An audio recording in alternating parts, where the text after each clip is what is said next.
भारत का पारंपरिक खेल कबड्डी विश्व का सबसे पुरातन खेल है, जिसका इतिहास 4000 वर्ष पुराना है। कबड्डी को बर्लिन ओलंपिक 1936 में प्रथम बार प्रदर्शनी खेल के रूप में शामिल किया गया था। बीते कुछ वर्षों से कबड्डी की लोकप्रियता में बढ़ोतरी देखने को मिली है। वर्ष 1981-1982 के एशियाई खेलों में कबड्डी को प्रदर्शनी खेल के रूप में शामिल किया गया था और साल 1990 में इस खेल को स्थायी रूप से मेडल गेम के रूप में मान्यता मिल गई।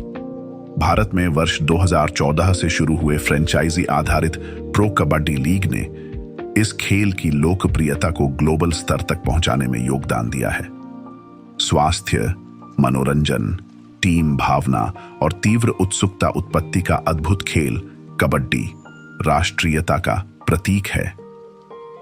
लीजेंड कबड्डी खिलाड़ी और कोच देवी दयाल को पंजाब के मातृ खेल कबड्डी को अंतर्राष्ट्रीय स्तर पर ले जाने का श्रेय जाता है। वे राष्ट्रीय कबड्डी कोच, खिलाड़ी, रेफरी और कमेंटेटर थे और उन्होंने कबड्डी के स्वर्ण युग का प्रतिनिधित्व किया। ऑस्ट्रेलिया और न्यूजीलैंड में कबड्डी के प्रवर्तक देवी दयाल ने 1960 के दशक में कबड्डी के क्षेत्र में प्रवेश किया। वे खेल और पढ़ाई के मामले में समान रूप से परफेक्ट थे। खिलाड़ी आमतौर पर कम पढ़े लिखे होते हैं, परंतु देवी दयाल ने MA की डिग्री प्राप्त की थी। कबड्डी के प्रकाश पुंज देवी दयाल के लिए कबड्डी किसी तपस्या से कम नहीं थी और वे दिन ब दिन केवल कबड्डी के बारे में सोचते रहते थे। उनका जिक्र लोकगीतों और फिल्मों में होता था। सरवन सिंह बल के पश्चात कबड्डी को अंतर्राष्ट्रीय मानचित्र पर लाने में सबसे बड़ा योगदान देवी दयाल का रहा है। उन्हें मातृ खेल कबड्डी के भीष्म पितामह के रूप में सम्मानित किया। कबड्डी स्टार देवी दयाल का जन्म 2 दिसंबर 1947 को गांव कुब्बा, तहसील समराला, जिला लुधियाना में एक साधारण ब्राह्मण परिवार में हुआ था। उनके पिता पंडित अमीन चंद को भी बॉडी बिल्डिंग का शौक था। घर में खेल का माहौल था। बड़ा भाई जगमीत कुश्ती किया करता था। देवी दयाल घर का लाडला बच्चा था और चोट लगने के डर से परिवारजन उसे कबड्डी खेलने से मना करते थे। उन्होंने 8वीं कक्षा गांव के स्कूल से पूरी की और फिर 10वीं कक्षा घुलाल के सरकारी स्कूल से प्रथम श्रेणी में पारित की थी। देवी दयाल स्कूल कॉलेज के दिनों में हॉकी खिलाड़ी थे और वह पंजाब राज्य स्तरीय हॉकी टीम के लिए फॉरवर्ड लाइन में खेलते थे। उन्होंने ग्रेजुएशन हेतु गवर्नमेंट कॉलेज लुधियाना में प्रवेश लिया और वहां हॉकी खेलते खेलते उनका रुझान कबड्डी की ओर हो गया। ऐसा हुआ कि कॉलेज की कबड्डी टीम का एक खिलाड़ी मैच के लिए उपस्थित नहीं था, इसलिए स्टॉप गैप व्यवस्था के रूप में देवी दयाल को उसकी जगह कबड्डी खेलने को कहा गया। हॉकी में चकमा देने वाली अपनी कुशलता का उपयोग करते हुए उन्होंने कबड्डी में शानदार प्रदर्शन किया और अपने कॉलेज के लिए अंतर विश्वविद्यालय ट्रॉफी जीती। उसका सुडौल शरीर, संगमरमर जैसा गोरा रंग और ही मैन लुक दर्शकों को बरबस अपनी ओर आकर्षित करती थी। वह बहुत ही कुशल कबड्डी खिलाड़ी था और दर्शक उसका मंत्र मुग्ध कर देने वाला खेल देखने के लिए दूर दूर से आते थे। उनकी खेल प्रतिभा को देखकर मालवा कॉलेज समराला के प्रिंसिपल उन्हें अपने कॉलेज में ले गए। हॉकी और कबड्डी में उत्कृष्ट प्रदर्शन करने के अतिरिक्त उन्होंने 100 मीटर दौड़ को रिकॉर्ड 11.01 सेकंड में पूरी करके विश्वविद्यालय के सर्वश्रेष्ठ एथलीट का खिताब भी जीता। वर्ष 1970 में गुरु नानक कॉलेज काला अफगाना गुरदासपुर में आयोजित अंतर कॉलेज खेल प्रतियोगिताओं में उनके शानदार प्रदर्शन का उल्लेख करते प्रतियोगिता कमेंटेटर मुख्तियार सिंह ने देवी दयाल जी को एक फ्लाइंग चील की संज्ञा दी थी। देवी दयाल अपने सामने खड़े स्टॉपर्स के ऊपर से सहजतापूर्वक कूद जाता था। वह एक महान एथलीट, तेज दौड़ने वाला चेतक घोड़ा था।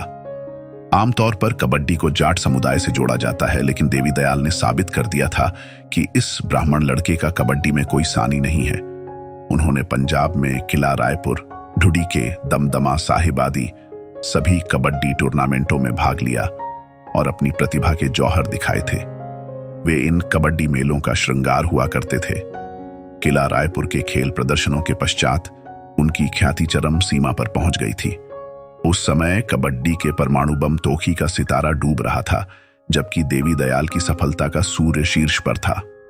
1970 में हरियाणा पंजाब मैच के दौरान देवी दयाल पंजाब टीम के उप कप्तान थे।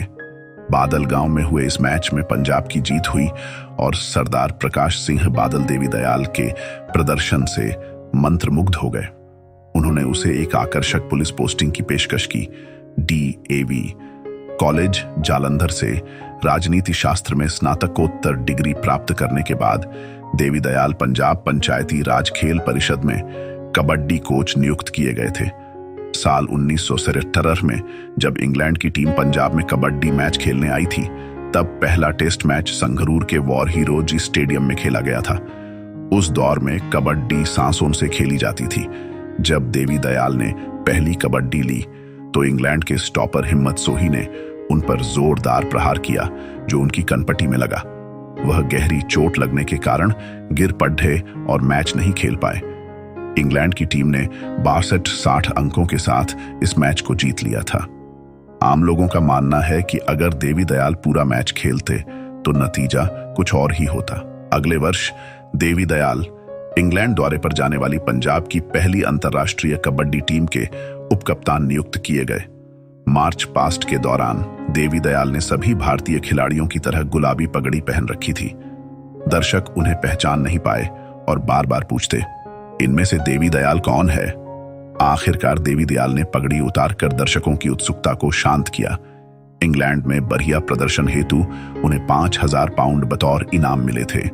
1977 इंग्लैंड दौरे के दौरान टीम ने सभी 9 मैच जीते और देवी दयाल ने सभी मैचों में बाजी मारी। देश विदेश में नाम कमाने के बाद उन्होंने पंजाब सरकार के खेल विभाग में कबड्डी प्रशिक्षक और खेल अधिकारी के रूप में लंबे समय तक अपनी सेवाएं प्रदान की। वे 2005 में जिला खेल अधिकारी एवं वरिष्ठ राष्ट्रीय कबड्डी कोच के पद से सेवानिवृत्त हुए थे।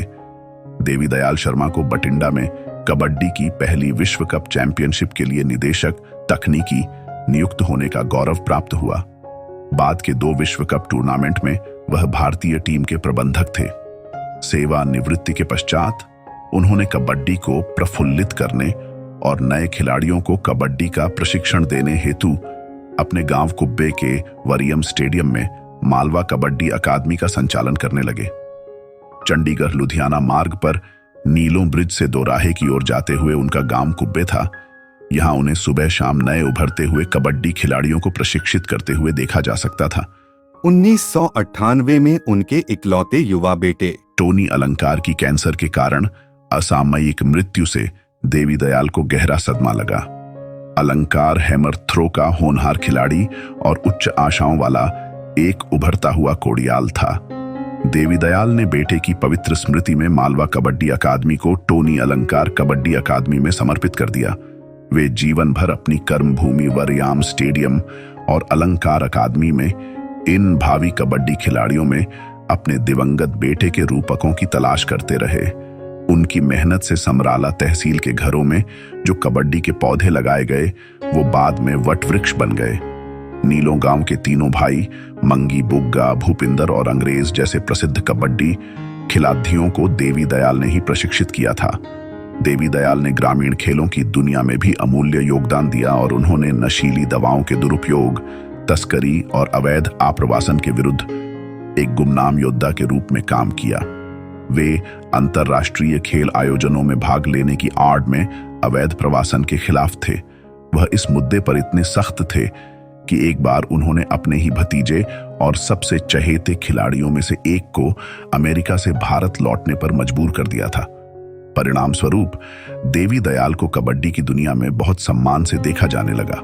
युवाओं को अपनी जीवन शैली के हिस्से के रूप में खेल को अपनाने और नशीली दवाओं से दूर रहने के लिए प्रेरित करने के लिए संगठित कार्यक्रम शुरू करने के अलावा उन्होंने टूर्नामेंट आयोजकों और रेफरीज को महिला खिलाड़ियों और बच्चों की सुरक्षा और सम्मान सुनिश्चित करने के लिए जागरूक किया। जब वह किला रायपुर खेल मेले व अन्य टूर्नामेंटों में जाते थे तो वे बहुत विनम्रतापूर्ण आयोजकों का समुचित मार्गदर्शन करते थे। उन्होंने गरीब परिवारों के लड़के लड़कियों की आर्थिक मदद की, लेकिन कभी उनकी मजबूरी का फायदा नहीं उठाया। उनके सुंदर सुडौल शरीर का रहस्य दूध, घी, बादाम और फलों आदि पौष्टिक आहार के सेवन में छुपा हुआ था। वे अंडे और देसी चिकन का प्रयोग भी प्रचुर मात्रा में करते थे। देवी दयाल ने नई पीढ़ी को अच्छा खाना खाने, नियमित व्यायाम करने, नशे से दूर रहने और खेल के प्रति पूरी तरह समर्पित रहने का संदेश दिया। वह हर दूसरे दिन 2000 से ज्यादा उठक बैठक लगाते थे। उन्हें सम्मान स्वरूप कई बार सिक्कों से तोला गया था। उनका सात्विक जीवन अनुकरणीय था। विदेशों में पंजाबी परिवार उनकी बहुत आवभगत करते थे और अपने अच्छे आचरण के कारण वे उनके लिए देवतुल्य थे। कबड्डी लीजेंड देवी दयाल शर्मा का 76 वर्ष की आयु में 16 जनवरी 2024 को लुधियाना के फोर्टिस अस्पताल में निधन हो गया। उनका इस दुनिया से चले जाना भारतीय कबड्डी के लिए एक अपूरणीय क्षति है। कबड्डी खेल में उनके अविश्वसनीय योगदान को दशकों तक याद रखा जाएगा। कुछ समय पहले भारतीय खेल जगत को एक और झटका लगा था जब श्री भगत राम दहिया स्वर्ग सिधार गए थे। श्री भगत राम एक प्रतिष्ठित कोच और महान पहलवान थे, जिन्होंने पंजाब खेल विभाग में बतौर जिला खेल अधिकारी संगरूर अपनी सेवाएं प्रदान की थीं। खेलों के प्रति उनके अमूल्य योगदान को कभी भुलाया नहीं जा सकता। उनके पुत्र चमन लाल दहिया भारत के all India inter university weight lifting gold medalist रहे हैं। अमेरिका में जाकर बसने से पहले श्री चमन लाल ने खेल के क्षेत्र में उत्कृष्ट प्रदर्शन करके प्रसिद्धि अर्जित की। वर्तमान में चमन लाल जी अमेरिका में संघीय सरकार में कार्यरत हैं। इस एपिसोड को स्पॉन्सर करने के लिए हम चमन लाल दहिया जी का बहुत बहुत आभार मानते हैं। इन्हीं की सहयोग से ये एपिसोड संभव हो पाया है।